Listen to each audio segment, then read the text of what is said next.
வணக்கம். சுப்ரீம் செய்திகளுக்காக இரா செல்வமணி. இன்றைய முதன்மை செய்திகள். புதுச்சேரி சட்டப்பேரவையை காகிதம் இல்லா சட்டப்பேரவையாக மாற்றும் தேசிய இ-விதான் செயலி தொடக்க விழா. மத்திய பாராளுமன்ற விவகாரங்கள் துறை இணையமைச்சர் எல். முருகன் குத்து விளக்கேற்றி செயலியை தொடங்கி வைத்தார். இந்திய தொழில் கூட்டமைப்பு சார்பில் 2வது தென்னிந்திய கவுன்சில் கூட்டம் அகார்டு ஹோட்டலில் நடைபெற்றது. துணைநிலை ஆளுநர் கைலாஷ்நாதன் பங்கேற்பு. வடலூர் பெருவெளியை காக்க வலியுறுத்தி மத்திய இணையமைச்சர் எல். முருகனிடம் புதுவை சன்மார்க்க சங்கத்தினர் மனு.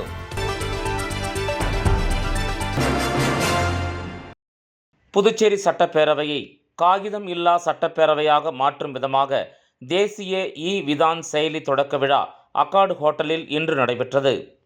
இந்த விழாவில் மத்திய பாராளுமன்ற விவகாரங்கள் துறை இணையமைச்சர் திரு எல். முருகன் குத்துவிளக்கேற்றி இ-விதான் செயலியை தொடங்கி வைத்தார். மாண்புமிகு துணைநிலை ஆளுநர் கைலாஷ்நாதன் விழாவிற்கு தலைமை ஏற்றார். முதலமைச்சர் ரங்கசாமி, சட்டப்பேரவைத் தலைவர் செல்வம், பொதுப்பணித்துறை அமைச்சர் லட்சுமி நாராயணன், ஆதிதிராவிடர் நல அமைச்சர் சாய்ஜே சரவணன்குமார், மாநிலங்களவை உறுப்பினர் செல்வ கணபதி, தலைமைச் செயலர் சரத் சௌகான், மத்திய அமைச்சக செயலர் திரு உமங் நருலா, கூடுதல் செயலர் சத்ய பிரகாஷ், புதுச்சேரி சட்டப்பேரவை செயலர் தயாளன் ஆகியோர் கலந்து கொண்டனர். நிகழ்ச்சியில் துணைநிலை ஆளுநர் ஆற்றிய உரையில், இன்றைய நாள் நமது புதுச்சேரி மாநில சட்டப்பேரவை வரலாற்றில் மிக முக்கியமான நாள் என்றார். நம்முடைய ஜனநாயகத்தில் ஒரு புதிய பக்கத்தை சேர்க்கும் நாள். நேவா என்ற தேசிய இ-விதான் செயலியை, அதாவது நேஷனல் இ-விதான் அப்ளிகேஷன் அறிமுகம் செய்வதன் மூலமாக புதுச்சேரி சட்டப்பேரவையை முழுமையாக மின்னணு மயமாக்கும் பரிணாமத்தை நாம் எட்டி இருக்கின்றோம். இது நம்முடைய சட்டப்பேரவை பாரம்பரியத்தை நவீனத்தோடு இணைக்கும் ஒரு முயற்சி என்றார். நாட்டிலேயே முன்னோடியாக புதுச்சேரியில் இது செயல்படுத்தப்படுகிறது என்பது பெருமைக்கு உரிய ஒன்று. மற்ற சட்டப்பேரவைகளில் இதை கொண்டு வருவதற்கான முயற்சிகள் இன்னும் நடைபெற்று வரும் நிலையில், முதலில் புதுச்சேரியில் அமைத்து கொடுத்த மத்திய அரசுக்கு புதுச்சேரி சார்பில் தன்னுடைய நன்றியையும் முதலமைச்சர், பேரவைத் தலைவர் மற்றும் நேவா திட்ட அதிகாரிகளுக்கு தன்னுடைய பாராட்டுகளையும் தெரிவித்துக் கொள்கிறேன் என்று கூறினார். நம்முடைய பாராளுமன்றம் அல்லது சட்டமன்றம் என்பது நமது ஜனநாயகத்தின் இருதயம். மக்கள் பிரதிநிதிகள் மக்களின் நலனுக்காக சட்ட மசோதாக்களை விவாதித்து தாக்கல் செய்து நிறைவேற்றும் அரங்கம். அத்தகைய ஒரு உயரிய தர்மத்தின் மையமாக இருப்பதை டிஜிட்டல் இந்தியாவை நோக்கி நகர்த்தும் விதமாக இந்த நேவா செயலி ஒரு தொழில்நுட்ப புரட்சியை ஏற்படுத்துகிறது என்றார். இதன் நோக்கம் சட்டப்பேரவை நடவடிக்கைகளை முழுமையாக காகிதம் இல்லாத முறையாக பேப்பர்லெஸ் அசம்பிளியாக மாற்றுவதுதான். அதோடு சட்டப்பேரவை உறுப்பினர்களுக்கும் பொதுமக்களுக்கும் இடையே ஒரு வெளிப்படையான தகவல் பரிமாற்றத்தை ஏற்படுத்துவது. இதில் உள்ள எம்எல்ஏ டேஷ்போர்டு வசதி மூலமாக உறுப்பினர்கள் அவர்களுடைய வினாக்கள், சட்ட மசோதா விவரங்கள் உள்ளிட்ட எல்லாவற்றையும் ஒரே இடத்தில் பார்க்க முடியும். பொதுமக்கள் நேரடியாக சட்டப்பேரவை நிகழ்வுகளை பார்க்க முடியும். ஒரு கிளிக் செய்தால் போதும், அறிவிப்புகள், மசோதாக்கள், தீர்மானங்கள் அனைத்தும் ஆன்லைனில் கிடைக்கும். கடந்த சட்டமன்ற விவாதங்கள், வாக்குப்பதிவுகள், அறிக்கைகள் எல்லாவற்றையும் கணினி வழியாக பெற முடியும். இவையெல்லாம் நமக்கு தமிழிலும் ஆங்கிலத்திலும் கிடைக்கும். பிற மொழிகளில் தருவதற்கான முயற்சி எடுக்கப்படுகிறது என்று கூறிய அவர், பல ஆண்டுகளாக சட்டப்பேரவை நடவடிக்கைகள், ஆவணங்கள் எல்லாம் காகித வடிவத்தில்தான் இருந்தன. ஆனால் இந்த நிலை இப்போது மாறிவிடும். இதனால் ஆண்டு ஒன்றுக்கு சுமார் 3 முதல் 5 டன் காகிதம் மிச்சம் செய்யப்படுகிறது என்றார். டிஜிட்டல் வடிவில் ஆவணங்களை பாதுகாக்க முடியும். இதனால் செலவுகளும் குறையும். சுற்றுச்சூழல் பாதுகாப்பு பற்றி நாம் அதிக அக்கறை எடுத்து வரும் இன்றைய காலகட்டத்தில் இது மிகப்பெரிய மாற்றத்தை ஏற்படுத்தும் என்றார். அது மட்டுமல்லாமல் மனித உழைப்பையும் நேரத்தையும் மிச்சப்படுத்துகிறது. இதையெல்லாம் கடந்து இந்த செயலி மாநில நிர்வாக திறனை, வெளிப்படைத்தன்மையை அதிகப்படுத்தும். இளைஞர்கள் அரசியல் பற்றிய புரிதலை எளிதாக பெற முடியும். இன்னொரு மகிழ்ச்சியான தகவல் என்னவென்றால், இந்த நேவா திட்டம் நாடு முழுவதும் ஒருங்கிணைக்கிறது. தொலைநோக்கு பார்வை உடைய நமது பிரதமர் நரேந்திர மோடி அவர்களின் டிஜிட்டல் இந்தியா, குட் கவர்னன்ஸ் மற்றும் டிரான்ஸ்பரண்ட் அட்மினிஸ்ட்ரேஷன், கோ கிரீன் என்ற குறிக்கோள்களை அடையும் விதமாக இந்த செயலி அமைக்கப்பட்டிருக்கிறது. இதனால் நாடு முழுவதும் உள்ள குடிமக்கள் ஒரு சட்டம் எவ்வாறு உருவாகிறது என்பதை தெரிந்து கொள்ள முடியும். உதாரணமாக, அரசியல் நடைமுறைகள், சட்டப்பேரவை விவாதங்கள், உரையாடல்கள், செயல்பாடுகள் எவ்வாறு அமைகிறது என்பதை புரிந்து கொள்ள முடியும். அரசியல் மீதான நம்பிக்கை தெளிவு பெற்று நாட்டின் வளர்ச்சியில் பங்கேற்க முடியும். அந்த அடிப்படையில் புதுச்சேரி சட்டப்பேரவை வரலாற்றில் ஒரு மைல்கல்லாக அமையும் இந்த நேவா செயலி அறிமுகம் இந்த நூற்றாண்டின் புதிய நிர்வாக நடைமுறையை உருவாக்கும் ஒரு முயற்சி என்றும் இது ஒரு சாதனை, ஆனால் தொடக்கம் மட்டுமே. இந்த திட்டம் முழுமையாக வெற்றி பெற வேண்டும் என்றால் பேரவை உறுப்பினர்களும் பொதுமக்களும் இந்த செயலியை பயன்படுத்தும் முறைகளை தெளிவாக அறிந்து கொள்ள வேண்டும் என்றார். இளைஞர்கள், மாணவர்கள் இடையே விழிப்புணர்வை ஏற்படுத்த வேண்டும். வரும் நாட்களில் மேலும் பல மாநிலங்கள் இந்த திட்டத்தை அவர்களது சட்டப்பேரவைகளில் கொண்டு வரும். பாராளுமன்ற மற்றும் சட்டமன்ற செயலிகள் இன்னும் நவீனமயமாகும் என்று கவர்னர் குறிப்பிட்டார். இந்திய தொழில் கூட்டமைப்பு சார்பில் 2வது தென்னிந்திய கவுன்சில் கூட்டம் அக்கார்டு ஹோட்டலில் நடைபெற்றது. இக்கூட்டத்தில் புதுவை துணைநிலை ஆளுநர் கைலாஷ்நாதன் பங்கேற்று புதுச்சேரி, தமிழ்நாடு, கேரளா, கர்நாடகா, ஆந்திரா, தெலுங்கானா மாநிலங்களைச் சேர்ந்த தொழில் முனைவோருடன் கலந்துரையாடினார். புதுச்சேரியில் தொழில் தொடங்க ஏற்ற வலுவான சூழல் இருப்பதால் புதிய தொழில் தொடங்க வருமாறு அழைப்பு விடுத்தார். புதிய தொழில் தொடங்குவதற்கான அனுமதி விரைவாக வழங்கப்படும் என்றும், வளர்ச்சிக்கு ஏற்ற வகையில் விமான சேவை விரிவுபடுத்தப்பட உள்ளதாகவும், தொழிற்பேட்டைகளில் அடிப்படை உள்கட்டமைப்பு வசதிகள் மேம்படுத்தப்பட உள்ளது என்றும் குறிப்பிட்டார். மேலும் புதிய தொழில்கள் தொடங்குவதன் மூலம் இளைஞர்களுக்கு வேலைவாய்ப்புகளை தர முடியும். அது நாட்டின் சமுதாய பொருளாதார வளர்ச்சிக்கு வழிவகுக்கும் என்று குறிப்பிட்டார் Kailashnathan. We must ensure that every young Indian is equipped with the skills, knowledge and attitude required to drive the modern economy. I take this opportunity to urge the CIA to collaborate more deeply with our universities, ITIs and vocational training institutes in Puducherry and other southern states. Let us inspire our youth not just seek jobs but to create jobs. Whenever I address youngsters, I always say, when India is aiming to be a developed country by 2047, when we celebrate 100th century, I think many of us who are present here will not be partners of that development. It is only the youngsters, the faces which we see in front of us, who are going to determine the future of this country. Today we need enterprises that can compete globally but also serve locally. We need institutions like CIA to be just not platforms for networking but agents of transformation. I would like to propose a few new key focus areas for the CIA Southern Region Council in the coming years. Promote MSMEs, local entrepreneurs, especially in rural and semi-urban areas. Support startups in emerging like agri-tech, health tech, clean tech. Enhance gender diversity in industry and leadership. Adopt villages of urban wards under CS initiative to improve health, sanitation and education. Set benchmarks for ethical business practices and zero corruption tolerance, and support regional integration by building interstate industrial corridors. Ladies and gentlemen, the world is looking to India with a hope and expectation. We are living in a moment of historic opportunity. Let us rise to the occasion. Let us build a southern region that is not just economically powerful but also socially just, environmentally sustainable and globally respected. Puducherry மாவட்ட தலைமை சமரச சுத்த சன்மார்க்க சத்திய சங்கம் மற்றும் ஆராய்ச்சி நிலையத்தின் சார்பில் வடலூர் பெருவெளியை காக்க நடவடிக்கை எடுக்க வலியுறுத்தி மத்திய பாராளுமன்ற விவகாரங்கள் துறை இணையமைச்சர் எல். முருகன் அவர்களிடம் கோரிக்கை மனு அளிக்கப்பட்டது. புதுவை தட்டாஞ்சாவடியில் உள்ள புதுச்சேரி மாவட்ட தலைமை சமரச சுத்த சன்மார்க்க சத்திய சங்கம் மற்றும் ஆராய்ச்சி நிலையத்தின் சார்பில் வடலூர் சத்தியஞான சபையை சுற்றியுள்ள பெருவெளியில் புதிய கட்டடங்கள் கட்டுவதை தடுத்து நிறுத்த வேண்டியும், மேலும் அதனை காக்க வலியுறுத்தியும் மற்றும் வடலூர் நகரத்தை மையமாக கொண்டு 5 கிலோமீட்டர் சுற்றளவை மாமிசம், மது மற்றும் போதையில்லா புனித நகரமாக அறிவிக்க கோரியும், மத்திய அரசு இதற்கான நடவடிக்கை எடுக்க வலியுறுத்தியும் புதுவையில் மாண்புமிகு மத்திய பாராளுமன்ற விவகாரங்கள் துறை இணையமைச்சர் திரு எல். முருகன் அவர்களிடம் மத்திய அரசின் சார்பில் நடவடிக்கை மேற்கொள்ள வலியுறுத்தி கோரிக்கை மனு அளிக்கப்பட்டது.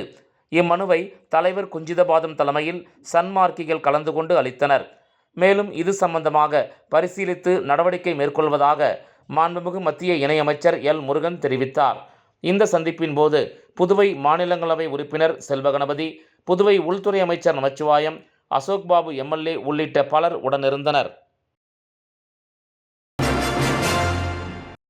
ஊசுடு சட்டமன்ற தொகுதிக்கு உட்பட்ட பிள்ளையார்குப்பம் நேதாஜி சுபாஷ் சந்திர போஸ் அரசு உயர்நிலைப் பள்ளியில் மாணவர்களுக்கு இலவச சைக்கிளை அமைச்சர் சாய்ஜே சரவணன்குமார் வழங்கினார். புதுச்சேரி மாநிலம் பிள்ளையார்குப்பம் நேதாஜி சுபாஷ் சந்திர போஸ் அரசு உயர்நிலைப் பள்ளியில் 2024-2025 ஆண்டு 10ஆம் வகுப்பு பொதுத் தேர்வில் 100% தேர்ச்சி பெற்றதை பாராட்டியும் மாணவர்களுக்கு இலவச மிதிவண்டி வழங்கும் விழாவும் பள்ளி வளாகத்தில் நடைபெற்றது. இவ்விழாவிற்கு சிறப்பு விருந்தினராக ஆதிதிராவிடர் நலத்துறை அமைச்சர் AK சாய்ஜே சரவணன்குமார் கலந்து கொண்டார். இந்நிகழ்ச்சிக்கு வருகை புரிந்தவர்களை வரவேற்று பள்ளியின் தமிழாசிரியர் ஞானவேல் உரையாற்றினார். பள்ளியின் தலைமை ஆசிரியர் பஞ்சாத்தம்மா சிறப்பு விருந்தினரை வாழ்த்தி தலைமை உரையாற்றினார். 10ஆம் வகுப்பு பொதுத் தேர்வில் முதல் 3 இடங்களை பிடித்த மாணவர்கள் யோகேஷ், தர்ஷினி, அஸ்வினி ஆகியோரை பாராட்டி பொன்னாடை போர்த்து அமைச்சர் வாழ்த்தினார். தொடர்ந்து இலவச மிதிவண்டிகளையும் மாணவ மாணவிகளுக்கு வழங்கி சிறப்பித்தார். பாஜக தொகுதி ஒருங்கிணைப்பாளர் சாய் தியாகராஜன், தொகுதி தலைவர் முத்தால் முரளி, ஊர் தலைவர் ஆறுபடையப்பா, அச்சுதா, ஆறுமுகம், நடராஜன், கமலக்கண்ணன், பாலச்சந்தர், லட்சுமணன், கோகுல், நவீன், வெங்கடேசன் மற்றும் பிள்ளையார்குப்பம் பாஜக பிரமுகர் ஆனந்த் உட்பட பலர் கலந்து கொண்டனர். நிகழ்ச்சியில் பள்ளி பொறுப்பாளர் கோமதி நிறைவாக நன்றி உரை வழங்கினார். இந்த நிகழ்ச்சிக்கான ஏற்பாடுகளை பள்ளி ஆசிரியர்கள், அலுவலக ஊழியர்கள், மாணவர்கள் வெகு சிறப்பான முறையில் செய்திருந்தனர். உயிர்த்துளி இரத்த தான அமைப்பின் 11ஆம் ஆண்டு தொடக்க விழா நடைபெற்றது. உயிர்த்துளி இரத்த தான தன்னார்வலர்கள் அமைப்பு கடந்த 10 ஆண்டுகளாக புதுச்சேரி, தமிழ்நாடு ஆகிய பகுதிகளில் உள்ள நோயாளிகளுக்கும் இரத்தம் தேவைப்படுபவர்களுக்கும் தம்முடைய தன்னார்வலர்கள் வாயிலாக கட்டணம் ஏதுமின்றி இலவசமாக அனைவருக்கும் இரத்த தானம் செய்து வருகிறது. இந்த அமைப்பானது கடந்த 10 ஆண்டுகளில் இதுவரை 17,640 யூனிட்டுக்கும் மேல் இரத்த தானம் வழங்கியிருக்கிறது. உயிர்த்துளி நிறுவனத்தின் 11ஆம் ஆண்டு தொடக்க விழாவை கொண்டாடும் வகையில் இந்த ஆண்டு புதுச்சேரி இந்திரா காந்தி மருத்துவக் கல்லூரி மற்றும் மருத்துவமனை நிறுவன அமைப்பு, புதுச்சேரி இந்திராணி செவிலியர் கல்லூரி மற்றும் புதுச்சேரி எய்ட்ஸ் கட்டுப்பாட்டு சங்க, புதுச்சேரி இரத்த மாற்று கழகம் மற்றும் ஸ்ரீ VNM ஜுவல்லர்ஸ் ஆகிய நிறுவனங்கள் ஒருங்கிணைந்து புதுச்சேரி கடற்கரையில் காந்தி சிலை எதிரில் இரத்த தான முகாமையும் நடத்தியது. இரத்த தான முகாமில் பொதுமக்களும் தன்னார்வலர்களும் கலந்து கொண்டு 36 யூனிட் இரத்தத்தை தானமாக வழங்கி உள்ளனர் என்பது குறிப்பிடத்தக்கது. இந்த விழாவில் அபயம் தொண்டு நிறுவனத்தின் நிறுவனர் கலைமாமணி முனைவர் சுந்தரமுருகன் சிறப்பு விருந்தினராக கலந்து கொண்டு இரத்த தானம் அளித்தவர்களுக்கும், தொடர்ந்து உயிர்த்துளி அமைப்பில் தன்னார்வலராக இருந்து கொண்டு இரத்த தானமும் அளித்து கொண்டு சேவைகளும் செய்து வருகின்ற தன்னார்வலர்களுக்கும் சான்றிதழ்களையும் நினைவு பரிசுகளையும் அளித்து பாராட்டி மகிழ்ந்தார். இவ்விழாவில் உயிர்த்துளியின் நிறுவனர் பிரபு, உயிர்த்துளி அமைப்பின் அனைத்து தன்னார்வலர்களும் கலந்து கொண்டு இரத்த தானம் செய்தனர். விழாவுக்கும் உதவி புரிந்தனர். சிறப்பு அழைப்பாளராக பஹ்ரைன் நாட்டில் பணிபுரியும் கட்டட பொறியாளர் முத்துராமன் கலந்து கொண்டு சான்றிதழ்களும் நினைவு பரிசுகளும் வழங்கினார். NDSO நிறுவன அமைப்பைச் சேர்ந்த தன்னார்வலர்களும், அன்னலட்சுமி திருநங்கையர் அமைப்பைச் சேர்ந்தவர்களும், மேலும் பல்வேறு தொண்டு நிறுவன அமைப்பினர்களும் திரளாக கலந்து கொண்டு விழாவை சிறப்பித்தனர்.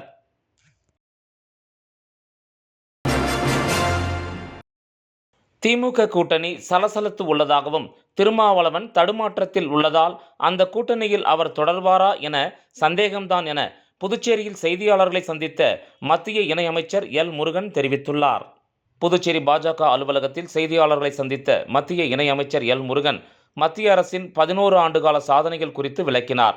தொடர்ந்து பேசிய அவர், ராகுல் காந்தி கண்ணை கட்டிக்கொண்டு மத்திய அரசின் அனைத்து திட்டங்களையும் குறை கூறி வருவதாகவும், அவர் கண்ணை திறந்து பார்த்தால் நாட்டின் வளர்ச்சி பற்றி தெரியும் என்ற அவர், 2026 தேர்தலில் வரலாற்று சிறப்புமிக்க வெற்றியை தேசிய ஜனநாயக கூட்டணி பெறும் என்றார். மேலும் திமுக கூட்டணி சலசலத்து உள்ளதாகவும், திருமாவளவன் அந்த கூட்டணியில் நீடிப்பது சந்தேகம்தான், ஏனென்றால் அவர் தடுமாற்றத்தில் உள்ளதாகவும், தேசிய ஜனநாயக கூட்டணி பலம் பொருந்திய கூட்டணியால் திமுகவினர் தூக்கத்தை தொலைத்துள்ளதாக தெரிவித்தார். மேலும் மதுரையில் நடைபெறவுள்ள முருகன் மாநாடு தமிழக அரசியலில் மிகப்பெரிய தாக்கத்தை ஏற்படுத்தும் என்றும், திராவிடர் கழகத்தினர் கலவரத்தை தூண்டும் கட்சியாக உள்ளதாகவும், வரும் 2026இல் தேசிய ஜனநாயக கூட்டணி ஆட்சியை பிடிக்கும் என்றார் மத்திய இணையமைச்சர் முருகன். அதாவது தீக்காக்காரங்கனாலே கலவரம் உண்டாக்குபவர்களாக இருக்கிறார்கள். அவர்களுடைய மைண்டில் என்ன இருக்கிறதோ, நம்மெல்லாம் கலவரத்தை உருவாக்கும் நபர்களாக இருக்கிறோம், ஐயோ அப்போ மற்றவங்களும் உருவாக்கிடுவாங்களோன்ற அந்த பயத்தில் அவர் இருக்கிறாரு தான் எனக்கு தெரியுது. திருப்பரங்குன்றம் பொறுத்தளவுக்கு ஒரு மிகப்பெரிய முருக பக்தர்கள் ஒன்றிணைகின்ற மாநாடாக அந்த மாநாடு இருக்க போகிறது. தமிழ்நாடு மட்டுமல்ல, உலகத்தில் இருக்கிற அனைத்து பகுதிகளிலும் இருக்கிற முருக பக்தர்கள் அந்த மாநாட்டில் கலந்து கொள்ள இருக்கிறார்கள். உங்களுக்கு தெரியும், கந்தசஷ்டி கவசத்தை இழிவுபடுத்தும் பொழுது ஒரு மிகப்பெரிய எழுச்சி, நாம் வேல் யாத்திரை நடத்தி அந்த வேல் யாத்திரை தமிழகத்தில் ஒரு மிகப்பெரிய எழுச்சியை ஏற்படுத்தியது. அதே போல் அந்த திருப்பரங்குன்றம் மலையில் அந்த ஒரு குறிப்பிட்ட சமுதாயத்தை சேர்ந்தவர்கள் பிரச்சனை பண்ணதன் மூலியமாக முருக பக்தர்கள் வேதனை அடைந்திருக்கிறார்கள். அவர்களுடைய வேதனையெல்லாம் இன்றைக்கு ஒன்றுபட்டு இந்த மாநாட்டுக்கு அவர்கள் வர இருக்கிறார்கள். இந்த மாநாடு தமிழக அரசியலில் ஒரு மிகப்பெரிய ஒரு தாக்கத்தை ஏற்படுத்துகின்ற மாநாடாக. நாங்கள் மதவாத அரசியல் பண்ணலன்னா, முருக பக்தர்களுடைய மனது புண்பட்டிருக்கிறது. அவர்களுக்கு அந்த காயத்திற்கு மருந்தாக இந்த மாநாடு இருக்க போகிறது. முருக பக்தர்களை யாராவது சீண்டினாலும் கூட அவர்களுக்கு ஒரு அந்த ஒற்றுமை, அந்த பக்தர்களுக்கான ஒரு ஒற்றுமையை வெளிப்படுத்தும் விதமாக தான் இந்த மாநாடு இருக்க போகிறது. ஏன் இப்படி உங்களுக்கு நாங்கள் தேசிய ஜனநாயக கூட்டணி மீண்டும் 2026 தமிழ்நாட்டிலையும் ஆட்சி, பாண்டிச்சேரியிலையும் ஆட்சி, மிகப்பெரிய அளவில் வித்தியாசத்தில் வெற்றி பெறும். விளம்பர இடைவேளைக்கு பிறகு செய்திகள் தொடரும். புது உலகம், புது வாழ்க்கை, அதை ஒரு இளவரசியைப் போல கடந்து செல்லணும். அதுக்கு நம்மளை அலங்கரிக்க முகல் காலகட்டத்தின் கலாச்சாரத்தை தழுவி அற்புதமான தங்க நகைகளை மெஹஃபில் கலெக்ஷனாக உருவாக்கி தருது ஜோசா லூகாஸ். மெஹஃபில், இனி மனங்களை வெல்லலாம். Mehfil, classical Mughal design jewelry from Josa Lucas. புது உலகம், புது வாழ்க்கை, அதை ஒரு இளவரசியைப் போல கடந்து செல்லணும். அதுக்கு நம்மளை அலங்கரிக்க முகல் காலகட்டத்தின் கலாச்சாரத்தை தழுவி அற்புதமான தங்க நகைகளை மெஹஃபில் கலெக்ஷனாக உருவாக்கி தருது ஜோசா லூகாஸ். மெஹஃபில், இனி மனங்களை வெல்லலாம். Mehfil, classical Mughal design jewelry from Josa Lucas. வெற்றியை தாரக மந்திரமாக கொண்டு இன்றைய மாணவர்களை நாளைய வல்லுநர்களாக உருவாக்கி கொண்டிருக்கும் சௌமியா பாராமெடிக்கல் இன்ஸ்டிடியூட். மருத்துவம் சார்ந்த வேலைவாய்ப்பு கல்விகள். NEET repeated courses for all batches. Admissions going on. Degree courses: BSc Medical Laboratory Technology, BSc Dialysis Technology, BSc Optometry Technology, BSc Radiology Medical Imaging Technology, BSc Operation Theatre Technology. Diploma courses later entry மூலம் direct second year. Uniform, record, lab coat முற்றிலும் இலவசம். படிக்கும் போதே பகுதி நேர வேலை வாய்ப்புக்கு உத்தரவாதம். 100% அரசு தர சான்றிதழ் வழங்கப்படும். டிப்ளமோ கோர்சஸ் ஃபீஸ் ரூபாய் 10,000 மட்டுமே. தவணை முறையிலும் கட்டணத்தை செலுத்தலாம். புதுவையில் ஊதியத்துடன் பயிற்சி தரும் ஒரே கல்வி நிறுவனம்.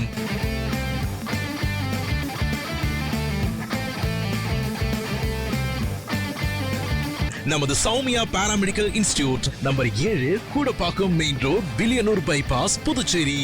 For contact 8220931846. புதுச்சேரி காந்தி வீதியில் அமைந்துள்ள ஸ்ரீ வேதபுரீஸ்வரர் ஆலயத்தில் 39ஆம் மகோத்சவ விழாவை ஒட்டி திருத்தேரோட்டம் விமரிசையாக நடைபெற்றது. புதுச்சேரி காந்தி வீதியில் அமைந்துள்ளது புகழ்பெற்ற அருள்மிகு திரிபுர சுந்தரி சமேத ஸ்ரீ வேதபுரீஸ்வரர் ஆலயம். இந்த ஆலயத்தின் ஸ்ரீ விசுவாவசு வருஷத்திய 39ஆம் ஆண்டு மகோத்சவ விழா 2ஆம் தேதி காலை கொடியேற்றத்துடன் தொடங்கியது. இதனையடுத்து வேதபுரீஸ்வரருக்கு தினசரி காலை சிறப்பு அபிஷேகம் செய்யப்பட்டு அருள்மிகு திரிபுர சுந்தரி சமேத ஸ்ரீ வேதபுரீஸ்வரர் நாகவாகனம், யானை வாகனம், ஆட்டுக்கடா வாகனம், இந்திர விமானம் உள்ளிட்ட பல்வேறு வாகன சேவையில் திருவீதி உலா நடைபெற்றது. மகோத்சவ விழாவில் முக்கிய நிகழ்வான திருத்தேரோட்டம் நடைபெற்றது. முன்னதாக அலங்கரிக்கப்பட்ட திரிபுர சுந்தரி சமேத வேதபுரீஸ்வரர் உட்புறப்பாடு நடைபெற்று திருத்தேரில் அமர்த்தப்பட்டு திருத்தேரோட்டம் நடைபெற்றது. நூற்றுக்கணக்கான பக்தர்கள் பங்கேற்று அரோகரா கோஷத்துடன் திருத்தேரினை முக்கிய வீதிகள் வழியாக கொண்டு சென்று பின்னர் வேதபுரீஸ்வரர் ஆலயத்தில் வழிபட்டு சென்றனர். திருத்தேரோட்டத்தை முன்னிட்டு திருத்தேர் செல்லும் வீதிகளில் போலீசார் பாதுகாப்பு பணியில் ஈடுபட்டனர்.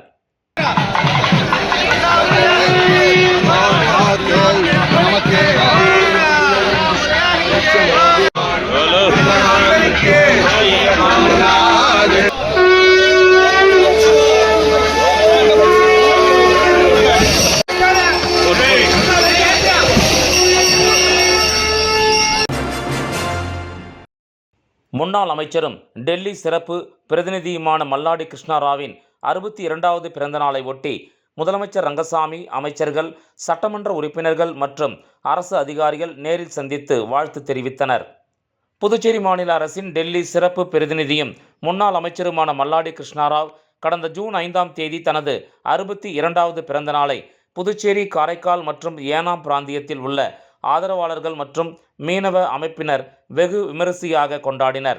இந்த நிலையில் ஏனாமில் இருந்து புதுச்சேரி வருகை புரிந்த மல்லாடி கிருஷ்ணராவுக்கு மீனவ அமைப்பினர் சிறப்பான வரவேற்பு அளித்த நிலையில் மல்லாடி கிருஷ்ணராவின் இல்லத்துக்கு சென்ற முதலமைச்சர் ரங்கசாமி சால்வை அணிவித்தும் பூங்கொத்து கொடுத்தும் வாழ்த்து தெரிவித்தார். தொடர்ந்து அமைச்சர் லட்சுமி நாராயணன், அரசு கொறடா ஆறுமுகம், சட்டமன்ற உறுப்பினர்கள் பாஸ்கர், பிரகாஷ்குமார் ஆகியோரும் வாழ்த்து தெரிவித்தனர். இதேபோல் அரசு அதிகாரிகள் உள்ளிட்ட பல்வேறு தரப்பினரும் வாழ்த்து தெரிவித்து வருகின்றனர். புதுச்சேரி மாநிலம் மண்ணாடிப்பட்டு கொம்யூன் திருபுவனை சட்டமன்ற தொகுதிக்கு உட்பட்ட திருவாண்டார்கோயில் கிராமத்தில் தற்போது நிலவி வரும் குடிநீர் பற்றாக்குறையை போக்க மந்தக்கரையில் பொதுப்பணித்துறை மூலம் புதிய ஆழ்குழாய் கிணறு அமைத்தல் மற்றும் அதனை சார்ந்த பணிகளான மின் மோட்டார் பொருத்துதல் மற்றும் குடிநீர் உந்து குழாய் அமைத்தல் முதலிய பணிகள் ரூபாய் 15.52 லட்சம் திட்ட மதிப்பீட்டில் மேற்கொள்ளப்பட்டது. இப்பணியில் 150 மீட்டர் ஆழமுள்ள புதிய ஆழ்குழாய் கிணறு அமைக்கப்பட்டுள்ளது. புதிய 15 குதிரை திறன் கொண்ட ஆழ்குழாய் கிணறு நீர்மூழ்கி மோட்டார் பொருத்தப்பட்டுள்ளது. புதிய ஆழ்குழாய் கிணற்றிலிருந்து கீழ்நிலை நீர்த்தேக்க தொட்டிக்கு குடிநீர் செல்லும் வகையில் உந்து குழாய் அமைக்கப்பட்டுள்ளது. இந்த குடிநீர் திட்டத்திற்கான அனைத்து பணிகளும் முடிக்கப்பட்டு பொதுமக்களின் பயன்பாட்டிற்கு திருபுவனை தொகுதி சட்டமன்ற உறுப்பினர் அங்காளன் அவர்களால் தொடங்கி வைக்கப்பட்டது. இவ்விழாவில் பொதுப்பணித்துறை கிராம குடிநீர் திட்ட உதவி பொறியாளர் பீனா ராணி, இளநிலை பொறியாளர் சுதர்சனம், மண்ணாடிப்பட்டு கொம்யூன் பஞ்சாயத்து ஆணையர் எழில் ராஜன், உதவி பொறியாளர் மல்லிகார்ஜுனன், இளநிலை பொறியாளர் பாஸ்கர் மற்றும் ஊர் பொதுமக்கள், சட்டமன்ற உறுப்பினரின் ஆதரவாளர்கள் உட்பட பலர் கலந்து கொண்டு விழாவினை சிறப்பித்தனர். இந்த குடிநீர் திட்டத்தின் மூலம் திருவாண்டார்கோயில் கிராமத்தில் உள்ள சுமார் 6500 நபர்கள் பயன் பெறுவார்கள் என்பது குறிப்பிடத்தக்கது.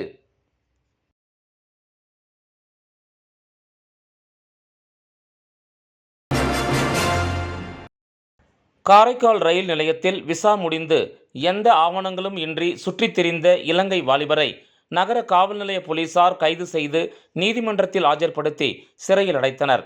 பிடிபட்ட நபரின் புகைப்படம், விவரங்களை சென்னையில் உள்ள இலங்கை தூதரகத்திற்கு அனுப்பி போலீசார் விசாரணை மேற்கொண்டு வருகின்றனர். புதுச்சேரி யூனியன் பிரதேசம் காரைக்கால் நகர காவல் நிலைய போலீசார் நேற்று இரவு ரோந்து பணியில் ஈடுபட்டிருந்தனர். ரோந்தின் ஒரு பகுதியாக உதவி ஆய்வாளர் ராஜகணபதி மற்றும் போலீசார் ரயில்வே நிலையத்தில் வந்த பயணிகள் மற்றும் பொதுமக்களிடம் விவரங்களை கேட்டு சோதனை மேற்கொண்டனர். அப்போது ரயில் நிலைய 2வது நடைமேடை அருகே சந்தேகத்திற்கு இடமான வகையில் நின்ற ஒரு வாலிபர் போலீசாரை கண்டதும் பதுங்க முற்பட்ட போது சந்தேகமடைந்த போலீசார் அந்த நபரை பிடித்து விசாரணை மேற்கொண்டனர். இந்த விசாரணையின் போது அந்த நபர் இலங்கை கிளிநொச்சியைச் சேர்ந்த புண்ணியமூர்த்தி மகன் அஜய் என்கின்ற அஜந்தன் என்பதும் அவரிடம் இந்தியாவிற்கு வந்ததற்கான எந்த ஆவணங்களும் இல்லை என்பதும் தெரிய வந்தது.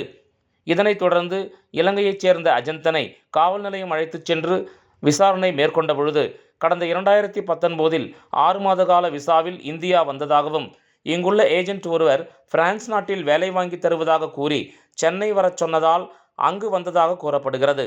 அப்போது வேலை வாங்கி தருவதாக கூறிய ஏஜென்ட் போலி என்பதும் அவரை போலீசார் கைது செய்ததும் வேலை தேடி மேற்கு வங்க மாநிலத்திற்கு சென்றுள்ளார். அங்கு தனது விசா உள்ளிட்ட ஆவணங்களை தொலைத்துவிட்டு கால் போன போக்கில் அலைந்து திரிந்துள்ளார்.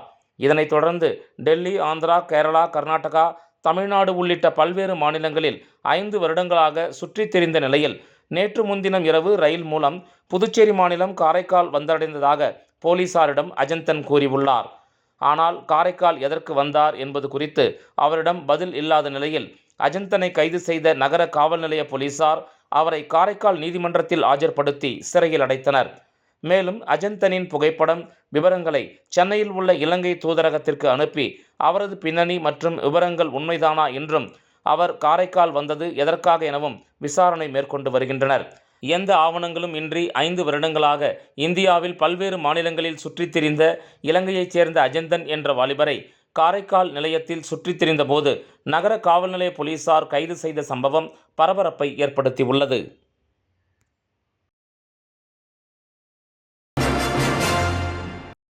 திருபுவனை சட்டமன்ற தொகுதிக்கு உட்பட்ட மதகடிப்பட்டு கிராம பஞ்சாயத்தில் மகாத்மா காந்தி தேசிய ஊரக வேலை உறுதி திட்டத்தின் மூலம் 100 நாள் பணிக்கான வேலையினை சட்டமன்ற உறுப்பினர் அங்காளன் துவக்கி வைத்தார். புதுச்சேரி மாநிலம் திருபுவனை சட்டமன்ற தொகுதிக்கு உட்பட்ட மதகடிப்பட்டு கிராம பஞ்சாயத்தில் மகாத்மா காந்தி தேசிய ஊரக வேலை உறுதி திட்டத்தின் மூலம் மதகடிப்பட்டு கிராம பஞ்சாயத்தில் உள்ள நல்லூர் ஏரியின் வடகிழக்கு பகுதியை ஆழப்படுத்துதல் பணிக்கான பூமி பூஜை ரூபாய் 39,77,900 மதிப்பீட்டில் 100 நாள் பணிக்கான பூஜை நடைபெற்றது. இதில் திருபுவனை தொகுதியின் சட்டமன்ற உறுப்பினர் அங்காளன் கலந்து கொண்டு விழாவிற்கு தலைமை தாங்கி பூஜை செய்து பணியினை துவக்கி வைத்தார்.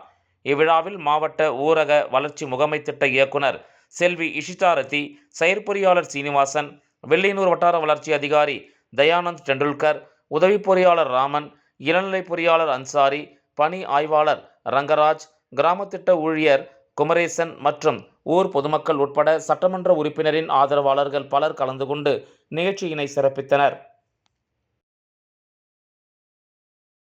மீண்டும் முதன்மை செய்திகள். புதுச்சேரி சட்டப்பேரவையை காகிதம் இல்லா சட்டப்பேரவையாக மாற்றும் தேசிய இ-விதான் செயலி தொடக்க விழா. மத்திய பாராளுமன்ற விவகாரங்கள் துறை இணையமைச்சர் எல் முருகன் குத்து விளக்கேற்றி செயலியை தொடங்கி வைத்தார். இந்திய தொழில் கூட்டமைப்பு சார்பில் 2வது தென்னிந்திய கவுன்சில் கூட்டம் அகார்டு ஹோட்டலில் நடைபெற்றது. துணைநிலை ஆளுநர் கைலாஷ்நாதன் பங்கேற்பு. வடலூர் பெருவெளியை காக்க வலியுறுத்தி மத்திய இணையமைச்சர் எல் முருகனிடம் புதுவை சன்மார்க்க சங்கத்தினர் மனு. இந்த செய்தி அறிக்கை இத்துடன் நிறைவு பெறுகிறது. வணக்கம்.